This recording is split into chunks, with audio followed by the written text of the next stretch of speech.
Hi,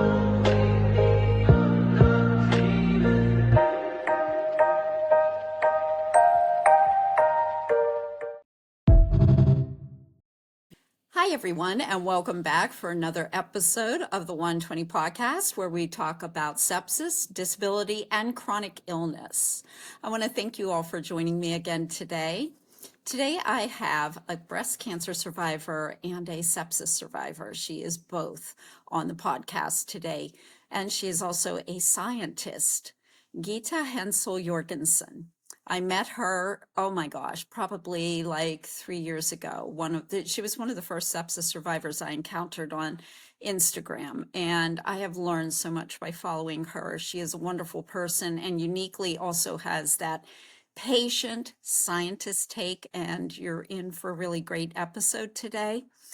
Gitte is a cancer research advocate and a patient advocate and grant reviewer. She is committed to ensuring that patient perspectives are integrated into oncology research and funding decisions, as well as healthcare policy.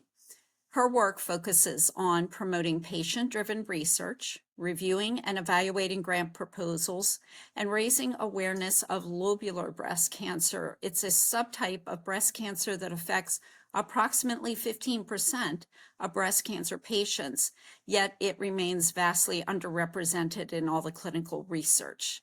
Gitte is one of the first sepsis survivors, as I was saying, that I came across on social media.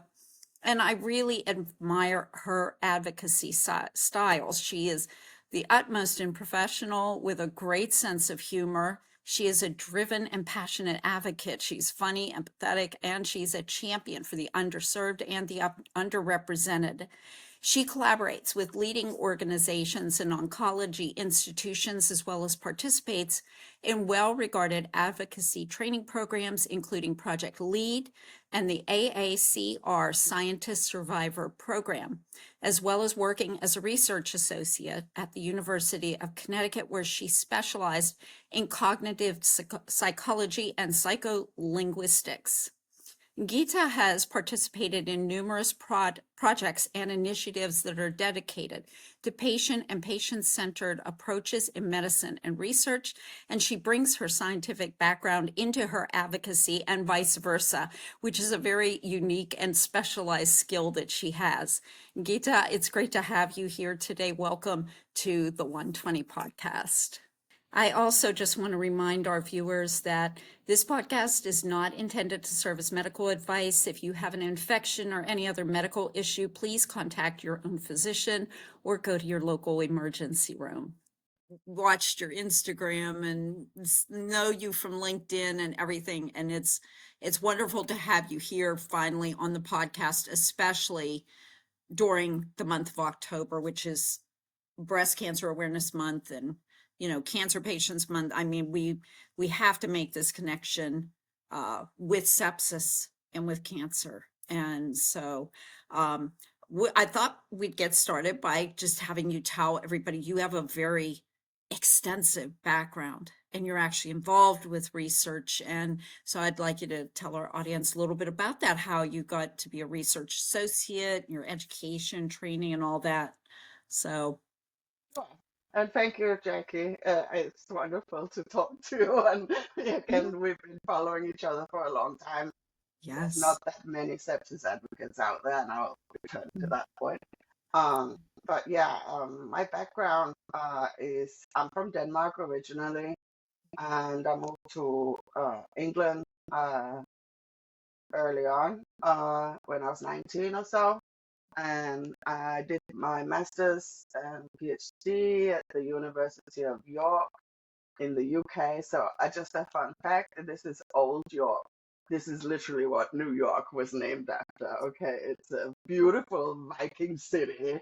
I will recommend going there. And I did that. I focused on psychology and psycholinguistics. I do a ton of eye tracking, looking at how we map language onto the visual world around us in real time. So it's essentially, we're not going to be able to understand much without context. So it's that mixture between the context and the language. um, which is really exciting. And then in 2014, I moved to University of Connecticut, where I worked as a research associate right up until very recently. Um, I carried on doing a lot of eye tracking, but also started to integrate it with other methods like EEG and fMRI. So we can really start to think about what happens in the brain when people are processing language, attention, but not just that, also things like social cues. Um, things like I'm doing a really cool study now where we look at different contexts where some might have like a pride flag or Black Lives Matter and how that actually affects, your thoughts and everything. Um, That's so and cool. emotional sickness. So empathy is another big, yeah, lots of cool stuff on that too. Um, but obviously over the years, my focus started to go a lot more towards cancer and sepsis and survivorship. And that's, really where I'm at right now is to try and bridge that gap between the research and the lived experience. So I am in a place where I can at least keep an eye on the research to make sure it's properly done, but also from the advocate or patient perspective, make sure it's human centered and inclusive, and it does what we as patients need it to do. And just as a little extra, and I'm not gotten very far, but I am working on a project, and it's the Inclusive Cancer Questionnaire, and it's my little baby. And it's basically a survey so that we can start asking people from different populations and different backgrounds all these questions that nobody is asking them. Like, what is it that might be keeping you from going to the doctors? What is the stigma in your culture? What are the stumbling blocks? And then to use that uh, information to actually develop targeted outreach that is going to hit home with those particular people. Um, so yeah, that's something I'm very excited about. Okay, that has me very excited too. When I read about that, Would love to do that with sepsis, by the way. That's so easily right. adaptable to all sorts of stuff. Yeah. Oh, yes. And in a few weeks, I am actually going to have a doctor on to talk about culturally appropriate and inclusive care in teaching about infection prevention Hmm. and sepsis because it's so important. And when we're talking about inclusivity in medicine, especially, it's all kinds of groups. It's everybody. Hmm. I come from a little town in Southwest PA, which is very close to like Appalachia. And there's a cultural issue there with going to the doctor. Hmm. They don't see the doctor. I mean, when I was growing up, my uncle could step on a nail, a rusty nail, and but I got to be tough and I'm not going to go to the hospital and I'm not going to go see a Hmm. doctor. I'm just going to bandage it and call it a day and, we'll all be fine. And that's how that is. They're sort of like they're still holding on to this very independent way of thinking where I got to take care of myself. Yeah. And Very. that's going to lead to very bad outcomes when it comes to And sepsis I, and and I think infection and culturally, cancer. when if you see people in full blown sepsis, it's scary. I mean, Right. it's scary. Like, look, last time when I went in, it was like Yeah. boom. Like, I think I was in the ER within an hour. It was that fast. Yeah. And I was in a really, really bad state. And I know I freaked my husband out so bad. I know I traumatized him. And that's my third time. But if you imagine in different cultures, and there's a lot more superstition and that, like just, you can see where it goes, and you have to be fast with Yeah. sepsis. You cannot afford to wait. Right. And by the same token, you have to be fast with a cancer diagnosis. Like my Mhm. father was a coal miner, very, very Mhm. tough, you know what I'm talking about. Yep. Old coal mining mentality. And he developed colon cancer. I think it was like Mhm. back in 1975, and he hid it. Like from all of us, Yeah, there were obvious signs and symptoms that he was having, very obvious, bleeding and whatnot, yeah. and he didn't I hear see that too anything. often. Yeah, and Right. it's just and it's stigmatized. Men especially too. Even Like, recently, James Vanderbeek, Dawson City, yeah, Dawson Creek, sorry, um, yes, has come out and said, I saw the signs, but I ignored them for too long, you know? right, And that's why I'm really interested in perceptions of cancer because you got stuff like colon, you got lung cancer that is so stigmatized. It's like, right, you must have right. smoked or You done asked something. for it because you Yeah, smoked exactly. and yeah, Exactly. yeah. It's just not true. And we It's just, shouldn't treat people that way anyway, whether they smoked or not. They have no. cancer. Treat Yeah. them. I mean, this shaming we have of, disease shaming, I call it. Yeah. And that's Nobody asks to be sick with no. anything. So So I I think think it's the work you're time. Yeah. doing is amazing, and the work that you're going to do is going to be amazing. Now, you are a cancer survivor, and I know you've had family members also affected by cancer. Yep. And could you tell us a little bit about that, like when you developed cancer, and a little bit about that story and your other family members, if it's not too difficult? Sure. So I was diagnosed with invasive lobular breast cancer in March 2020. I was 42. This was literally just as COVID was shutting everything down. That's what I'm thinking. Everybody Yeah. was panicking. And I'd never heard of lobular breast cancer.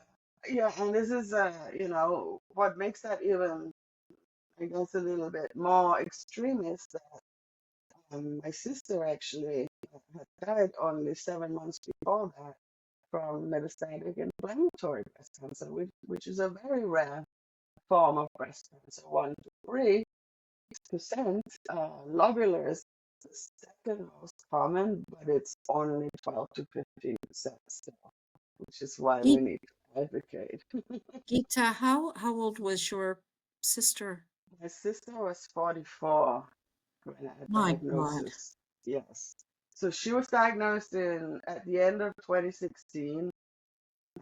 And, inflammatory is extremely aggressive. Uh, it's it's a horrible type of breast cancer. Really, they're all horrible, but it's known to be very aggressive. I flew back a lot, backwards and forwards. She went through chemo, radiation, different types of surgeries. In fact, the only reason they discovered she was metastatic is because they had called her in for an early appointment for deep flap surgery, which is I'll go into that more later Mhm. because I've had it too.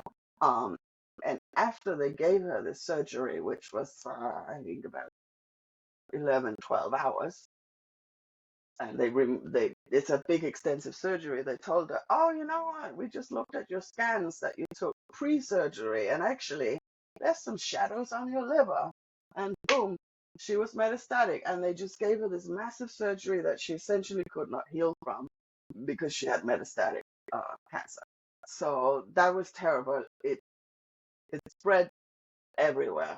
And she had two young children, my niece and nephew, and it's absolutely horrific. We had no breast cancer in the family up until that point, and so I wanted also to say that it's a bit of a fallacy that you think you're safe because it's not in the family. Especially breast cancer, you kind of get the impression that it's super genetic. It Right. is does have genetic components, but they're really not that high, and it's certainly not. And I'm guilty of that. Yeah. um, I said to her, "Oh, don't worry, you need a mammogram. Don't worry, we don't have breast cancer in our family. Well, we do now." So I just think it's important to say that unfortunately, don't really work like that. Um, when she was diagnosed, so in 2017, I guess I started all the different screenings. Luckily, because I'm in the US and actually they start when you're 40 in most of Europe. It doesn't start till you're 50, and you have to really argue the case before you can even get a mammogram before. So she was in Europe. Yes, she was in Denmark. My whole family in Denmark, and and I I did the mammogram and stuff. They said, "Oh, okay. I think you have to go to the hospital for a little bit more extensive 3D mammogram because you have dense breasts. So breasts are like category A, B, C, D, and C and D are dense, which means you really need to have extra follow-up scans. So I would go every 6 months, ultrasound, 3D mammograms. They would be like, "Oh, it looks fine." Um, After my sister had died, I went back and the radio. I remember her looking on the ultrasound and she just couldn't see. It's like a snowstorm, you know? You just can't see anything through that breast. And she called the radiologist in and he said, "Oh, let's do an MRI just in case." And I said, "Okay, like, should I be worried?" And he's like, he was super nice guy and he pretty much saved my life. No, no, only if you want to be. I Hmm. think I went in for an MRI literally the day after. And the day after that, less than 24 hours after, I got the phone call. And boom, you know, uh, once I got in the MRI, my lobular 10.5 centimeter mass, which is essentially my whole breast, just lit up like a Christmas tree. So that's And did you say 10 centimeter? 10 and a half, yes. 10 and It's a half basically my whole breast. Yeah, it breast. was just one big mass.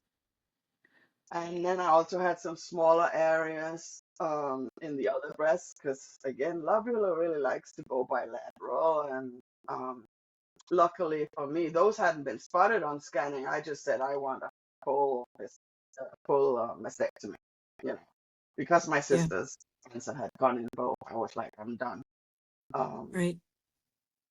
So, but at that point, I'm stage free, okay, and I've been under observation for at least a year and a half, and this is so common, especially with lobular breast cancer and dense breasts. Uh, so lobular breast cancer is like a ninja type of breast cancer because it actually doesn't form that lump. You always hear feel your boobs, and I'm not saying don't do that. Definitely do it. But lobular spreads in single file lines and it doesn't form a lump. In fact, inflammatory doesn't either. It's more like a diffuse mass. So it's more like And part of the breast tissue, it sounds like. yeah, it's diffuse. So it's not Yeah. like this, oh, I feel this little thing. It's all over kind of. And it's And you really had the hard. dense tissue, right? Yeah, So which means easier for it to hide, maybe, or very yeah. much easier. Wow. They have beautiful pictures online where you can see the mammogram with someone with dense breast versus not, and you're Yeah. like, you have no idea what you're looking at. You just can't see anything with dense Right. breasts. Um, so yeah, lobular, like they always call it sneaky. I prefer to call it insidious because it knows what it's doing. It's actually being smart. Yeah. Um, and a lot of us are diagnosed at much later stages as well because it doesn't get spotted on the Right. scans. So I thought, well, this sucks. This is really, really shitty. But maybe I can help it so that people know what I didn't know and that nobody will be in that same situation like I was, where I was never told of any warning signs of dense breasts or anything like that. And that's yeah. And a lot of us hear that when we get those mammograms, those wonderful things that they, Mm. got to smash you flat. Get closer, get closer. It feels like they're pulling my face down in that thing. Oh, it's horrible. And and they, but A lot of it's like I've been told I have dense breasts, Yeah, and a lot of women have dense breast tissue, and you it's should, if you have C or D, definitely ask for ultrasound, right. but also MRI, you know. Hmm. It might not be enough with the ultrasound. It depends, right? But Right. but it is a risk factor because it hides your cancer. Hmm. Um, and they don't really talk about. I mean, there are lovely organizations that are we're really working on it. When I was in that situation, I was basically told that it wasn't even a risk factor, which is just not true. Right. Right. And that's, yeah, that's definitely something it sounds like they need to catch up on. Perhaps They're working on for it. They're years. Yeah. yeah, doing good in the U.S. Yeah. Canada is getting for it. UK is trying. We need to get to the rest of the world after Yes. that. It has to spread In fact, globally. I think Asian women have a much higher dense breasts, like a third of them or something. It's really high for Asian women. So again, it's just you gotta like look at that. You gotta add it on as an extra thing, you know. And so, in addition to getting the mastectomy, you got the chemo, I'm sure, and Yes, all yes. that wonderful Radiation, stuff. Oh my God. the And whole whack. yeah, yeah, it's so hard. And this was back in, so beginning of the pandemic, This your is sister's name is 2020. Lisa, right? Yeah, So Lisa just died. You were diagnosed. Pandemic blows yeah. up, literally. And then there you are getting massive surgery. And I assume you had to do a lot of physical therapy after that, right? Because they I take out still, everything. I mean, it's your arms, like, and I still shoulders, go. I go now. Same right? physiotherapist for 5 years. Right. There are so many things that happen, and I still have issues now that Yeah. will never be fixed. Yeah, I don't think people realize that when you take away all No. that front, all that tissue and everything, that impacts everything in your arm and your shoulders and your Yeah, strength and all of that. So you were going through the surgery and then the chemo and radiation, correct? yeah, After the yes, surgery. yeah, Um, and then so that was 2020, all of yeah. 2020 mostly, I'm assuming. Pretty much, yeah. I was in radiation up till about Thanksgiving, I think, and then Oh wow. Yeah. That's a lot. That's a lot. And then, so how does sepsis yeah. come into all this? So, it's bad enough what you're Hmm. dealing with. And then here comes So sepsis. What I happened? know. So I have to go a little bit, rewind it a little bit, I guess, because Yeah. radiation, we like to call it the gift that keeps on giving. Isn't it though? um, Yeah. Yeah. fun Oh my fun goodness. fact, it actually doesn't peak until 2 weeks after you're done. So your skin just keeps cooking away, you know. Oof. Um, yeah. So it's kind of just a different beast. And after I had my radiation, I developed what's called capsular contracture, and it's basically because you had this foreign implant put inside your body, and then your body's like, I don't like this. I don't know what it is. It's not like biological tissue. So to protect it, it forms scar tissue all around it. But scar tissue, because of the radiation, it keeps tightening, tightening, tightening. So it's like when you're pushing on a balloon, like my boobs like and it's climbing Oh, higher and higher. I'm losing like right. shoulder, and it just keeps Wow. going. Yeah. Um, and they said to me, "Oh, well, you can't have more implants. It'll just happen again." I don't know exactly. I know other people have. Yeah, I'm not sure about that, but anyways, I was told no, they have to come out. Here's your alternative, and that's what led me to the deep flap reconstruction, which is a charming little surgery where essentially they take all the fat and tissue from your stomach and abdomen and they build you a pair of new boobs. And that So it's includes like everything. Those, oh, everything. It's wow. Oh my God. especially the arteries because you gotta have the blood flow and stuff. So it's a Yeah. very Nerves. complicated surgery. It Yeah. sounds great, uh, because people are like, "Oh, this is super organic. I can just rebuild it from my own body. I don't need silicone. I don't need this. I don't need that."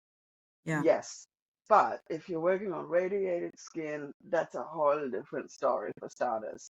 And my surgery lasted 13 hours. So it's a biggie. It's risky and it's a big surgery, and I really, really ask people to consider it before they, you know, And agree. it's called D flap. Deep flap, Deep. DIEP.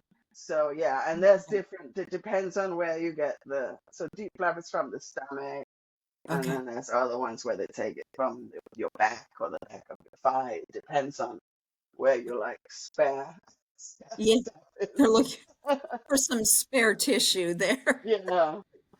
And so I had this, and one of my flaps started opening up, underneath. And I think I sent you Is some that the one you photographs. have in the picture? Yeah. Okay. And We're so, going to warn the audience, but I'm going to float that yeah. picture. And I also have like one that's kind of a little bit camouflaged, which is just me with all the tubes and stuff, like right after Right. surgery.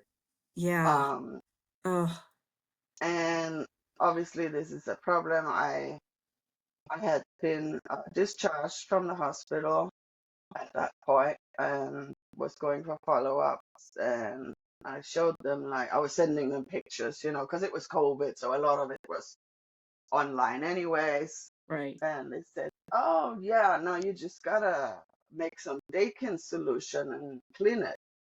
We're like, "What? We don't know Yeah. anything." They emailed me that's also another photograph. The recipe. I literally found the email yesterday. I have it. Oh, oh my And God. it's a mixture of bleach, baking soda, and some boiled cooled water. To So clean it's this like wound. to clean this wound that is like Yikes. huge. Yeah. So it's like Oh my giving me a Great Depression home remedies vibes. And I remember Woo! saying to them, like, "Well, why can't you give me a prescription?" Yeah. "But it's a compound medicine. That means the pharmacist has to mix it." And I'm like, "Isn't that their job? Like, Yeah, let the pharmacist mix it. Isn't that oh, what they because my went to husband's literally school stood for? there, like, with a pot, Yeah. making this. And then the home care team comes around and they're like, "What the F?" Like, What is going on this is here? Oh my. completely illegal. Like, what are you doing? Woo! And Yeah. So much I'm for natural. explaining, like, we're doing what we were told to do. And they're like, "No, no, this is illegal. Like, you just cannot." And so, Oh my God. um, my home care team was wonderful, and they wanted to get me into proper wound care. But my plastic surgeon was like, "No, I got it. I'm used to all of this. Hmm. It's my surgery." And so that's the thing with deep flap. It's so complicated, so other people don't want to mess with it either.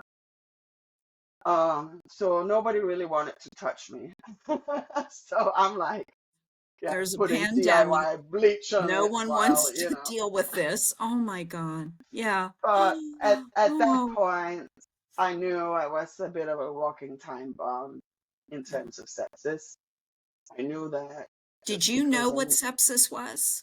yeah, because of my sister had it Oh, uh, at that's that right. point. She got it from a staph infection, but I knew it was a thing and Yeah. something to be very, very wary of.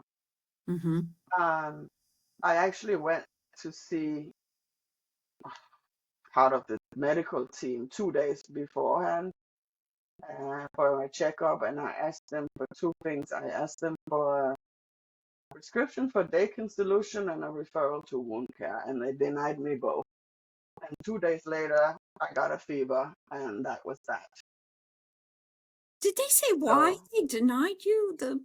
I don't think it's necessary. They think they know best. Oh, Yeah. oh my God. So here it comes. So So, then it comes, yeah, go to the ER, fever. I was early too, because I was expecting it, yeah.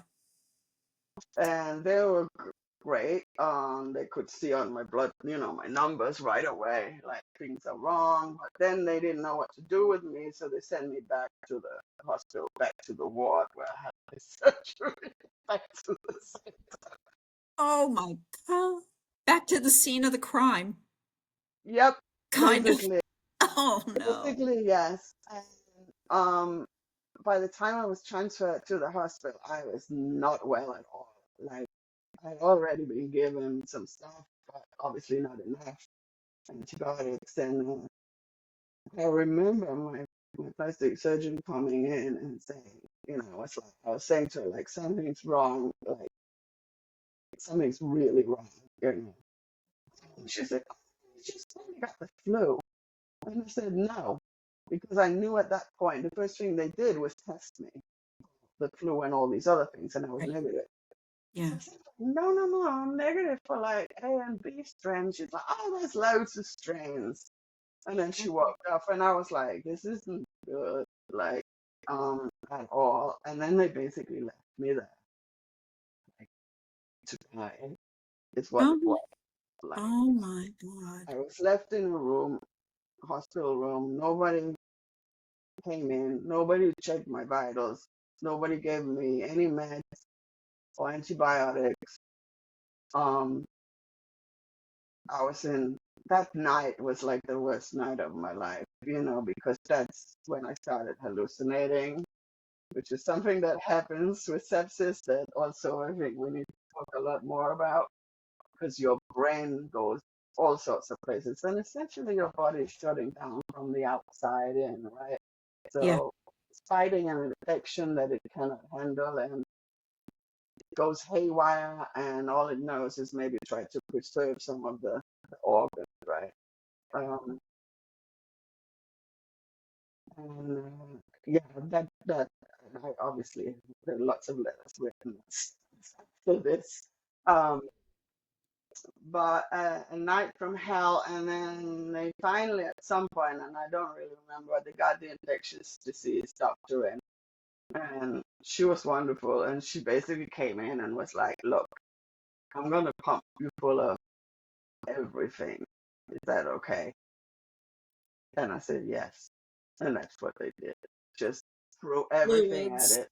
antibiotics, Everything, yes. everything. Um, and Holy. what was really horrible during that time is my pain management team had been trying to come in and see me because they heard I was back and they were worried. And these goons, the PA goons, my plastic surgeon denied them access because my surgeon didn't like opioids. You want to maybe try some real pain. Uh-huh. Oh um, my gosh. so that Now was I'm another. getting to I mean, understand some of your posts too. yes, Yeah. yes. Yeah. I actually I It's met with them after, and ghastly. this pain management woman, she was just distraught, and she literally said, "I was turned away at your door, at your hospital door. They literally stood in my way and wouldn't let me in." Oh my word. Oh no, no, no, no, no. So yeah, it was just horrendous. I mean, I think I was in a So it's like give you a bullet to bite on, I guess, and a shot of whiskey. I mean, would that have been appropriate for them? My God. My God. And I Oh, mean, I know the surgeon was like not keen on opioids, and that's fine. And I had nerve right. blockers, and all of that is great. I'm totally fine with it. But when you're in pain, Yeah. you know, that's Mm-hmm. a different matter. It's a Right. whole different matter. Yeah. Very You can't disappointing. heal or your body can't recover when you're in that much pain because it's too busy dealing with the Yeah, pain. you can't even think. Yeah. And I Yeah. had all these strains from my surgery. Oh my Like God. Yeah. strains. I mean, it was just a You mess. had stuff coming out everywhere and going in Everywhere. everywhere. Oh my. Exactly. So, sepsis honestly was a lot harder for me than cancer in many ways. It was extremely hardcore and extremely fast. With cancer, it feels fast, but you get a team, you get a plan, you Yeah. know, you get like a t-shirt and inspirational mugs Yeah. and all Yeah. that stuff, the Yeah. thing. But sepsis just, it comes for you, like, at least for me, within hours. It's, Yeah. I go from normal to absolutely pretty much dying. Um, and it's very, very evil in that way. So time really, really matters. Yeah. You don't have the luxury of time with You so sepsis. you can go with cancer. Oh, I'll wait a bit. I'll have a scan later. But once you got sepsis, you gotta move like fast. And that's a So good message too for people to you remember. I mean, and certainly don't delay getting your scans for cancer, no, no. but sepsis doesn't wait. It's not going If to you wait. feel like you're dying, go and make sure you don't Go. have sepsis. Yeah. If it Yeah. feels like you're dying, your body knows, like your Especially if brain you're a knows. cancer patient, especially if you are immunocompromised because of the chemo and the Yeah, radiation, and you can't just, flip off your cancer treatment and say, well, I'm not going to do that because I'm afraid of getting sepsis. You need your cancer treatment, yeah, but you also need to be aware, and the cancer doctors and that plastic surgeon, everybody needs to be aware that this patient can develop sepsis, this patient yeah. especially. There So needs to please be a let's much watch more her for infection. communication between, cancer people and infectious disease, essentially. I think, Right. it's same as, when you start cancer treatment, you want to have a good relationship with the dentist, same with sepsis, really, but because it destroys you. Uh, but for some reason, yeah, just people don't really like to talk about sepsis, or there's nobody left to talk about it. Right. Um, so I was bedbound for 4 months after that, and I had home care for 4 months. Like, I Yeah. would wake up and just sit in bed, and I would just weep. I mean, my whole system was so damaged, I just could do nothing. For hours, it took me to even be able to realize what was happening around me, because it's like your whole system has to reboot itself over and over and over again. This best way I can explain it is like a computer virus that kills everything, and then in the aftermath, you're just so broken, and It's the a good brain is analogy. broken, and for me, something I was painfully aware of was all the cognitive issues, because that's the stuff I've been studying. So now I have huge attention problems, short-term memory problems. I have, post-sepsis syndrome. I have post-traumatic stress. It's hardcore. And I was referred to a trauma therapist, and, we off my meds and all this stuff. And I'm still in trauma therapy with another therapist right now, but I still struggle. And that's like me as a cancer survivor, but I struggle with the sepsis part, because I know, like, I was at high risk of developing sepsis because I was immunocompromised.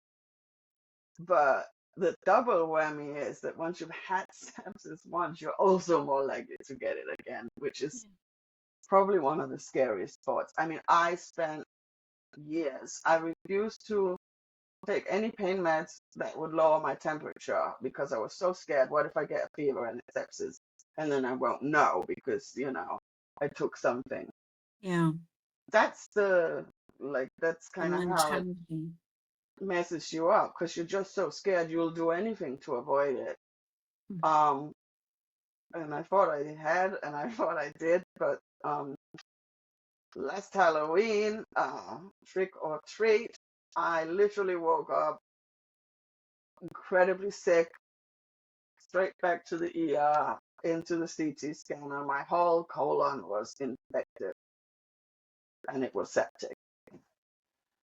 have Remember that. Remember you posting about it, and I'm thinking, oh my God, no, not again.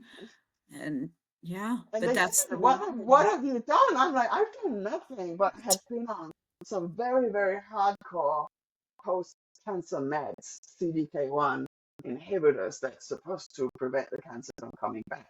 But right, there's a really, really number on your GI system, which has never recovered to this day. And I think that's kind of what happened. I was just so weakened at that point. It took nothing. And then I thought it was good. And they said, oh, let's just do a colonoscopy just to check up, after. And the day after, like, they took a bunch of biopsies, like every 10 centimeters. Boy, did my colon not like that. So the next day, literally all happened like even faster. It's just like, so yeah, I think they thought they had perforated my colon, but it was just angry again and it was yes again. Um, right. Hmm. yeah. God. So, wow. Yeah. And how long So, till you got through that bout? It was a while, if I recall. You yeah, were down a while again. I'm still not over it. It took me back so far in my recovery. Mhm. Um, like I was, back to crying in bed in the morning and being a real mess and just not having a lot of energy on top of it and being so overwhelmed because your body has been put through this crazy amount of, it's been trying to kill itself. Yeah, essentially. um, Yeah. so And what's up with these mornings? Like, because I cried in the morning too. yeah, As soon as my eyes opened up, time to cry. And I couldn't stop for no, hours. And that yeah. just went on and on and on. And It's like all the stuff your brain processes in the night when you're sleeping, I think, and then it's just gotta get out. it's like Groundhog Day, like that movie, Yeah, like you keep waking up and yeah, nothing changes and you're still crying and you're still a mess. yeah. Oh It's my God. it's hardcore. It leaves a scar, more than a scar, I think. In addition to the I other d scars you have. Yeah, Um, I don't think anyone recovers fully from sepsis, in an emotional way, at least. right. And Um, there's no cure for that. There's no pill for that. There's no, oh, hey, let's talk sort of thing. No, I mean, I went through a lot of therapy, mhm, mental health counseling, but you can't do that like every single day and you can't do it forever. no, And every once in a while, something's going to set you off. And yeah, I got set off yesterday, uh, really big time. yeah. So it happens. I mean, it happens and it I happens to refused to us. go back to that hospital. Like I had to go back once, and I then was I going to burst ask, into yeah. tears the minute I stepped through the doors. I was like, I can't do this. I can't be back here. Like, nope. Right, Um, right. Too much trauma there. triggers Triggers. everywhere. It's very God. frightening. So you have had, so far, it was 3 rounds of sepsis, right? Yeah. The And last two, I mean, I don't know, but the first, obviously, it was a very physical thing with the wound, and it took right. so long. But even so, the last two times, the scary thing is it just came on super fast, and I literally had hours to get, and I would get in there and be like, I got sepsis, like people, and they took my blood work, and it's like, what is going on, because your numbers are all over the place.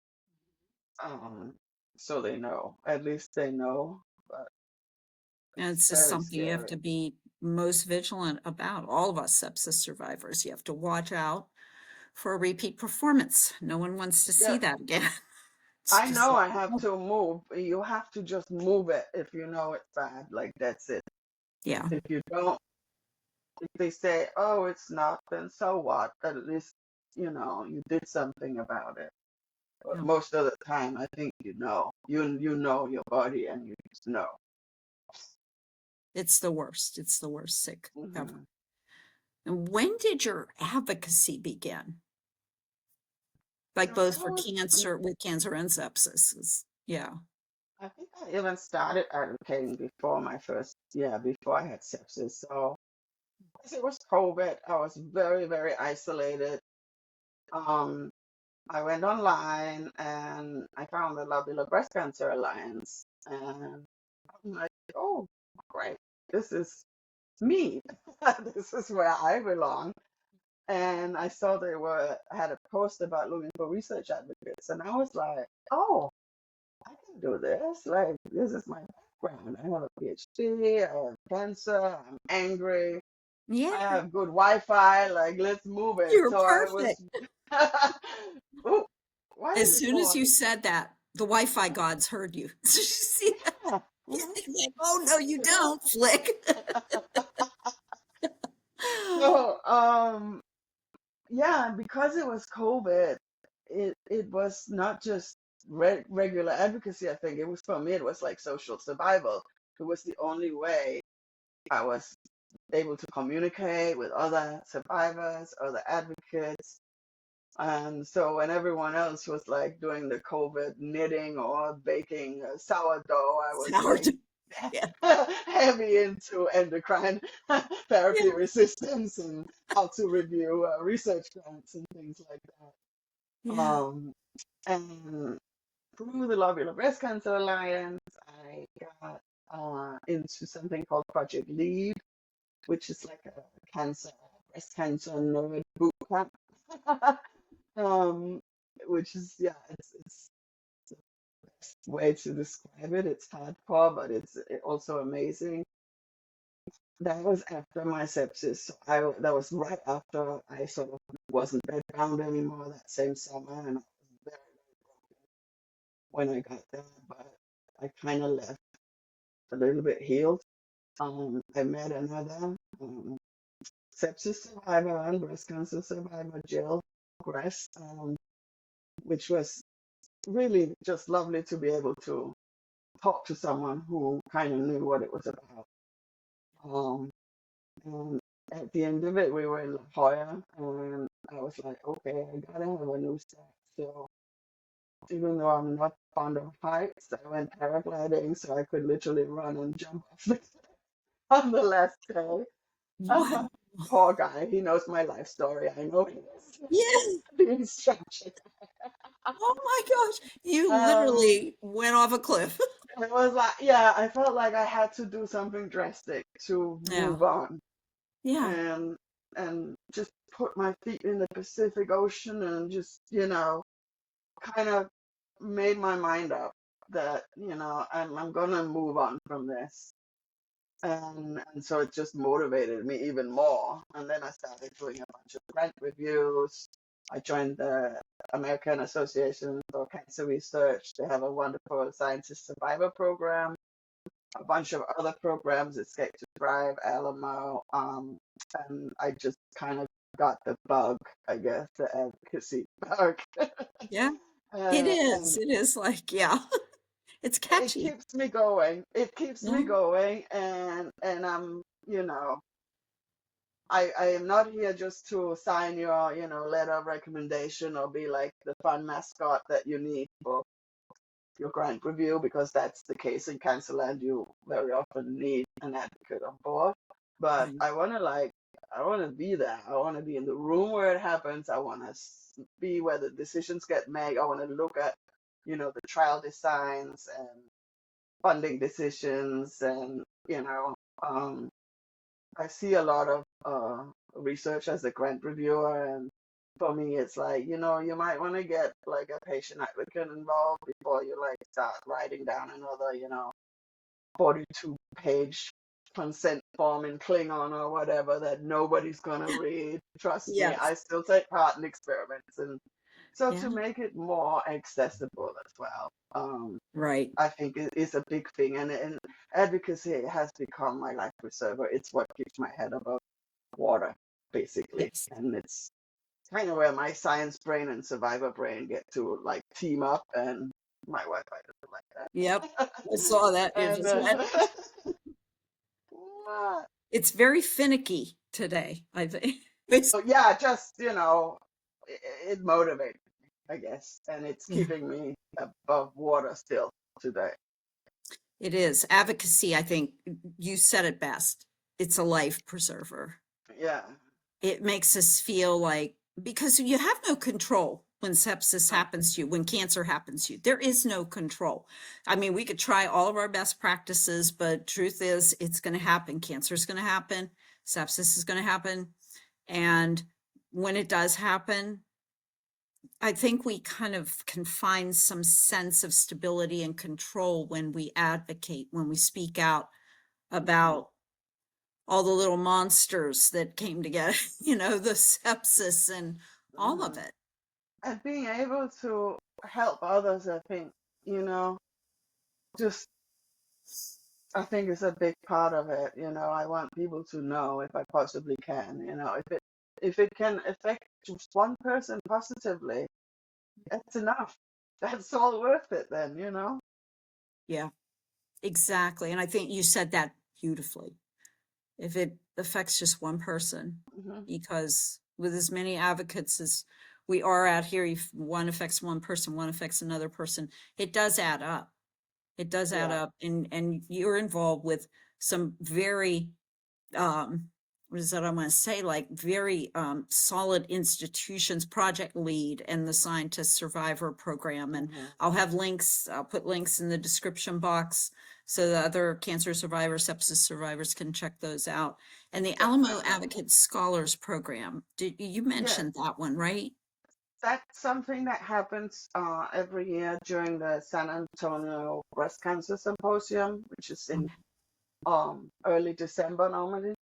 Mhm. And that's a really great program as well. It's only breast cancer survivors, so I will say that. But it's the largest breast cancer conference in the world, so you are definitely there where it happens, and you are able to go up to, oncologists or whoever researchers and just talk to them, face to That's face, awesome. which is great. Um, so yeah, I've just been working with a bunch of different organizations. Another one we talked about is the Patient-Centered Outcomes Research Institute, the Yeah, CORI. right. That is That's not just coming up. cancer. That is coming up 20th of October, the annual meeting. That is all chronic disease essentially, including sepsis, and I'm very, very keen to try and arrange a session on sepsis. And it's very eye-opening too because I started with lobular breast cancer, which is like pretty small, and then you go to all cancer, so it's like, oh wow, okay, and then all of a sudden you go to all chronic disease, and you start to be able to link all the different things up, and that's really, really important. It's like a Um, puzzle that, you know, everything, all the pieces are dependent upon one another. That's why I cover sepsis, disability, and chronic illness in this podcast, mhm. because they're Yeah, all related. exactly. They all intersect. It's like when you talk about Lynch syndrome and all these other Mhm. things, like it's all related. And I Yes. think the thing is like cancer advocacy is a big beast, and breast cancer is the crown jewel of that beast. Yes. Yes. Welcome to Pinktober. Like we are like right now on the Right. 1st of Just October, starting aka recording. Yep. Pinktober. Yep. And so I realized, breast cancer for some reason. I mean, there's a lot of us out there, but we get a lot of attention.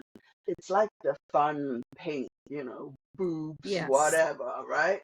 And the So, basketball teams, like at my daughter's high school, they always had a breast yeah, cancer awareness game. And I wish we could kind of partner that or link that with sepsis awareness. sepsis, yeah. I would And love to see schools having sepsis awareness games, with much the more color much red more or blue. relevant, Yeah, to be honest, because anybody can get sepsis.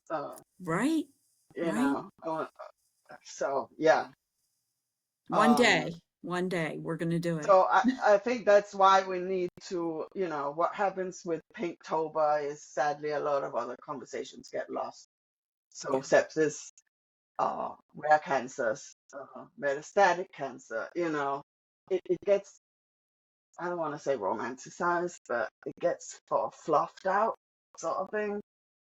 Um, but there's this big overlap that people aren't really aware of.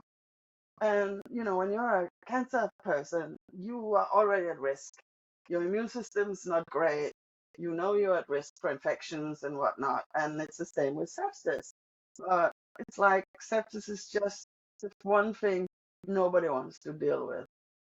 Um, and honestly and very sadly, and I've been thinking about this a lot, and I think one of the reasons is that sepsis advocates are very rare because most of us just have no energy post sepsis to do anything.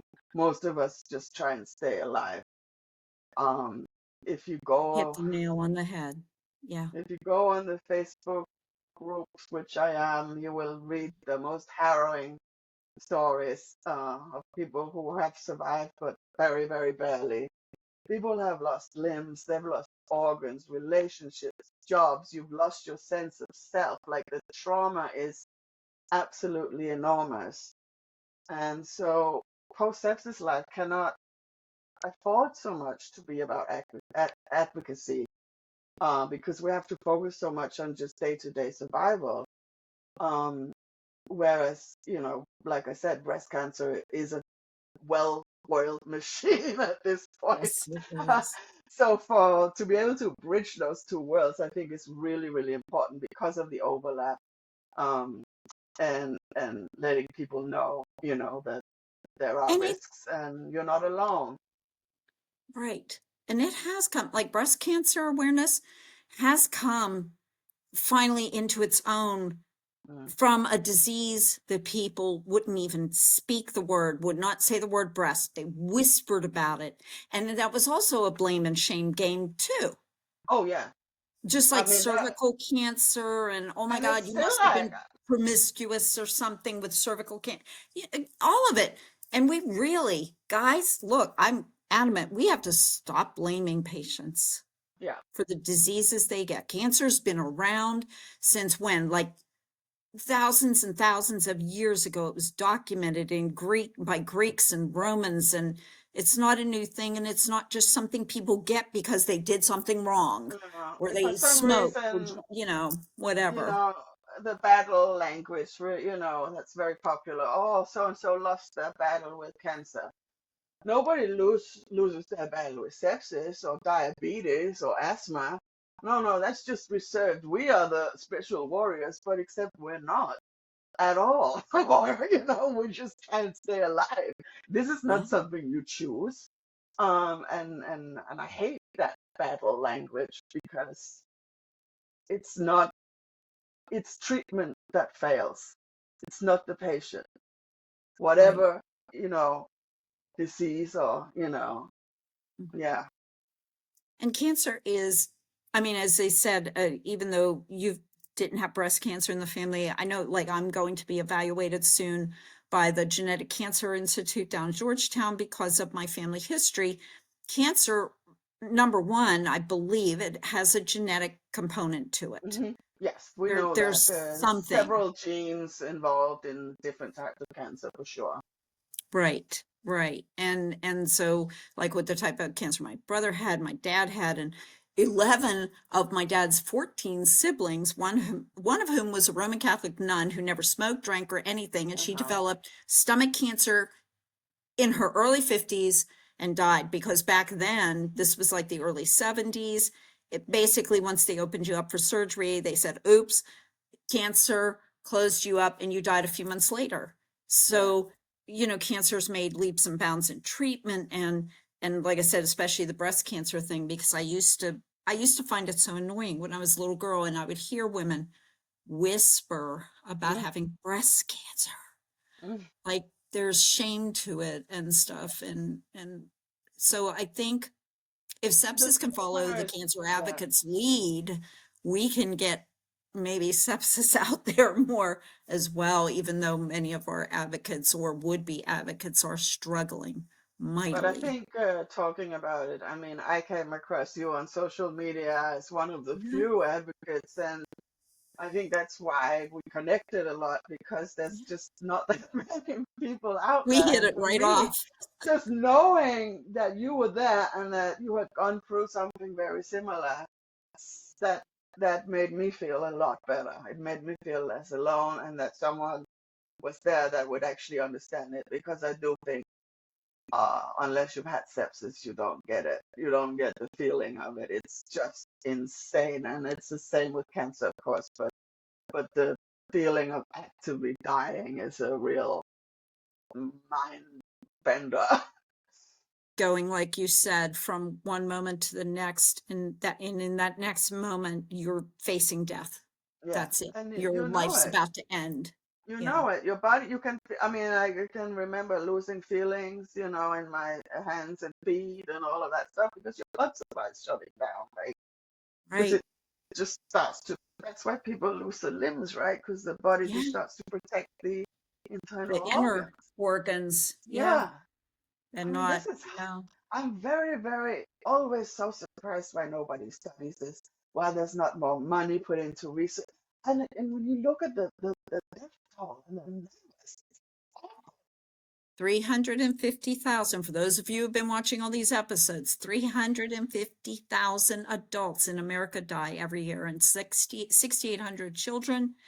And Mhm. that's a lot of deaths, and And 1.7 million affected by sepsis every year. So it's a lot of us survivors are out here, yeah.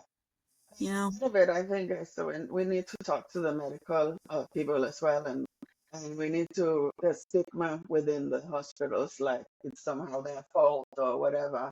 We need to Right. get rid of that. Stop pushing things under Yeah. the rug, you know. Get rid of the blame game and let's get down to business. Hmm. Yeah. And that's what needs to happen. Gitte, it's been so wonderful. I was waiting for this. I could not,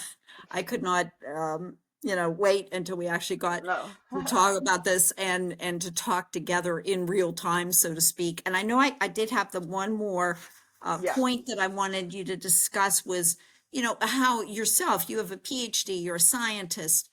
How does that enhance your abilities as a patient advocate, both in cancer advocacy and sepsis advocacy? And does it vice versa, being an advocate, enhance your research? Yeah. It does.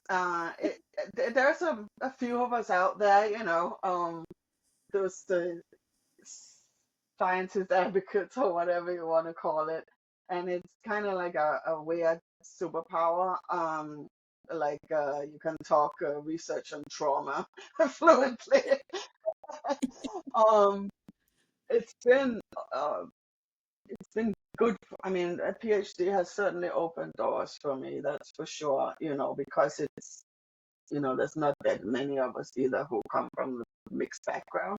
And I'm in cognitive neuroscience and psycholinguistics. So, I mean, I've spent years and years mainly thinking about how we process language and emotion and generally how the brain works. And I'm familiar with, you know, presentations and research papers and science speak and being able to also look at papers and research that may be, technically wonderful, but really disconnected from lived reality. And that's where the advocacy part comes in.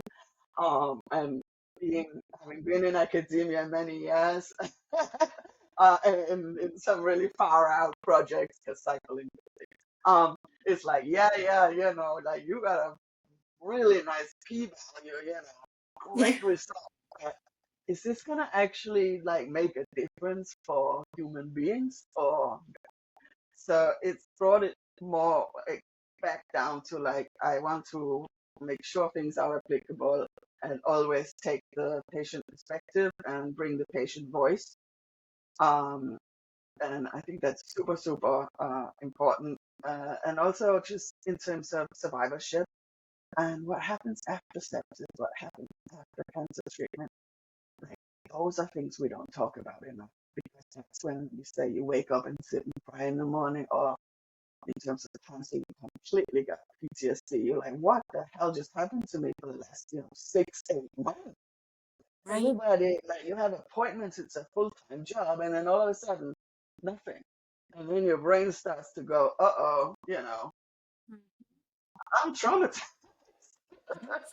um, so for me, it's a natural interest, and the cognitive and emotional well-being. I think it's just so important. We don't focus on it enough because it's not physical and it's not physically visible. Um, but it's so, so important. It's quality of life and well-being. Um, so yeah, like science would give me a lot of nice tools, but survivorship kind of give me a goal and a reason to use those tools. So we need to ask better questions, and we need to come out and also be not afraid to say, sepsis or cancer, it's hard, it's messy, and you know what? As patients, we deserve better. Um, so I think a mix of like the skeptical scientist and the scarred sepsis cancer survivor keeps me somewhat grounded, and I can bring data some days, and some days I bring a lot of rage or empathy, and most days I bring it all. So it I all love brings me the, back I'm to the always here for truth. the rage. I'm here for the rage. Well, it's that, right? You can't Yeah. ignore the rage. Yeah. Yeah. I mean, And you you're do, you allowed to be are. angry. Yeah. You're Yeah. And allowed it's to be perfectly angry. okay. Like there's all this gratitude. Yes, of course we're grateful, but I can be angry too. Right. Like I didn't mention this, but my mother died, 2 years ago of also breast cancer. Yeah. So, I'm last one standing right now in my family here. And yeah, I'm Rage is angry. okay. Yeah. Yeah. Right. Yeah. You lost your mother. You lost your sister to the very Mhm. thing that you had to battle too. Yeah. I mean, anybody would be angry. And I mean, I hear you. Yes, we're grateful, very much so. Yeah. But anger But is an emotion too, and can we can't bottle it up. no. And I think that's something we need to talk about more. Like the aftermath Yeah. and what is survivorship. And we do talk about that in cancer land, but I don't hear much about it for sepsis when it's actually really important because people are really, really, really struggling.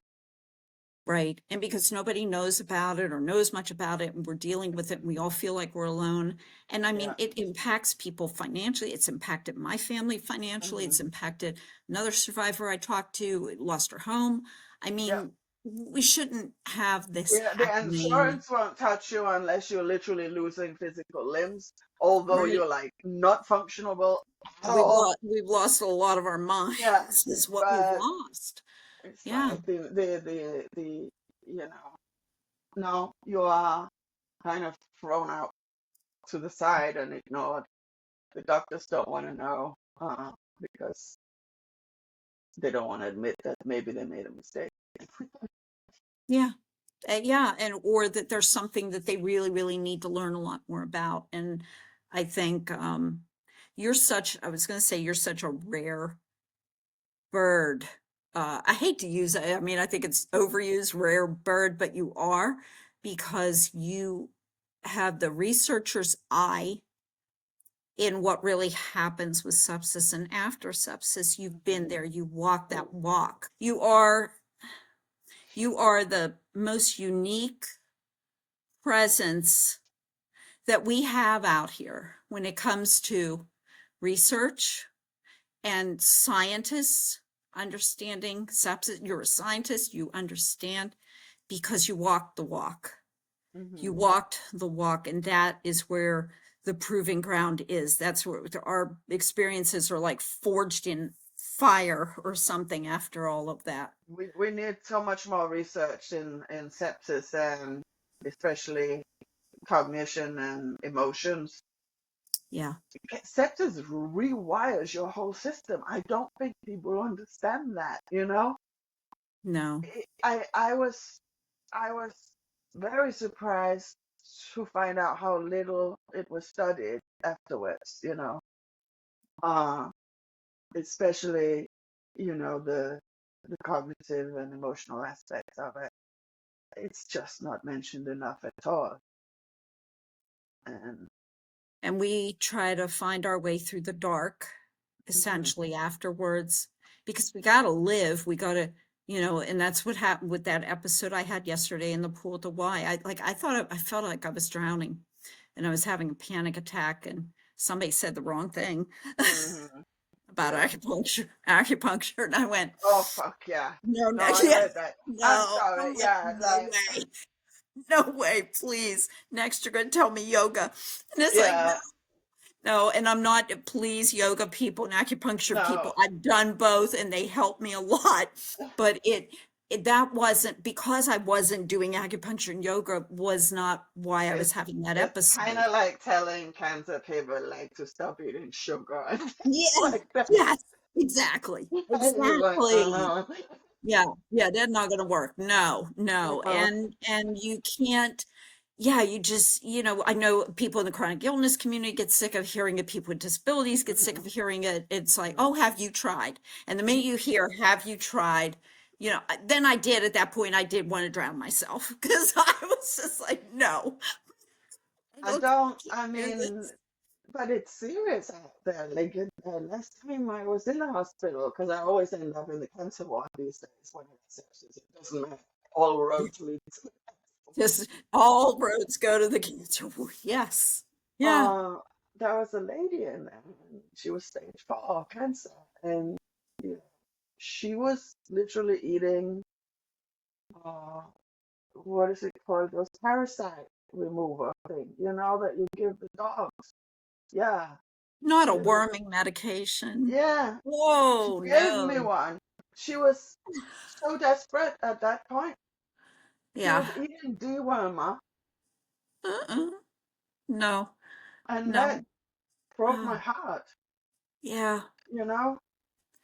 So we Yeah. don't want Mm-mm. to, Don't want to go yeah, there. No. no. Oh my goodness. Gita, that would have, that would have floored me. Um, but yeah, I mean, cancer is something, as we said, it's mainly genetic and some environmental, and the things, I mean, if you're human, if you're living, well, even animals get cancer. I mean, Yeah. dogs get cancer, Yep. and they don't smoke. So No. last I checked, my dog does There, not, he there's barks a a lot, but reason. he doesn't smoke. There's a reason Um, why they have a hard time cracking that code because the cancer evolves all the time.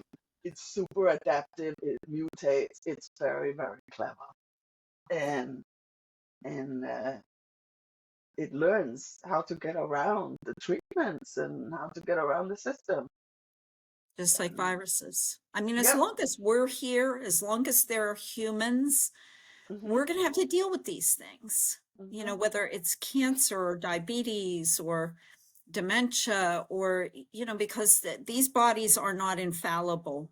They're not, Mm. and things are going to happen. And what we're on Thi- here, oh, go ahead. I'm sorry. Sorry, this is just something I want to say before I Yeah. forget. I think a really interesting subject, both with cancer and sepsis, is how your relationship with your body changes a lot. So I've never been like, ooh, I love myself, but whatever.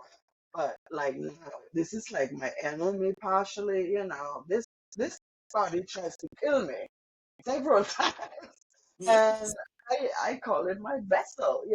It's not the same part of me that it used to be. I don't trust it anymore, and Oh I my gosh. Yeah. and I think that's very, very interesting. And coming back to psycholinguistics, there's this whole idea of embodiment and how much we use our body to even comprehend what's going on around us. Well, what happens when that kind of trust breaks down? Eh, Our It's something. bodies screwed us. Yes. They did. Yeah, no, And it's, yeah. yeah. And now we go, Uh, nope. I'm glad you said that because I have felt that way about my gut. My pain that morning was in my left hip and it wasn't in my gut. So mm, it wasn't giving me off, it wasn't giving, hey, you have a colon perforation vibes. it was, oh, you might have hurt your hip vibes. Yeah, And then that almost killed me. And I've never trusted my body since because it double crossed me. exactly. It turns against you, like Yes. literally, it tries to kill you. Right. Right. So that's just something I think a lot about and I'm curious about. I remember my sister was like, I finally got to accept my body, after having had two kids and this and that, and now I got fucking cancer, and she was butchered by the surgeons, by the way, butchered. So yeah. I'm so sorry.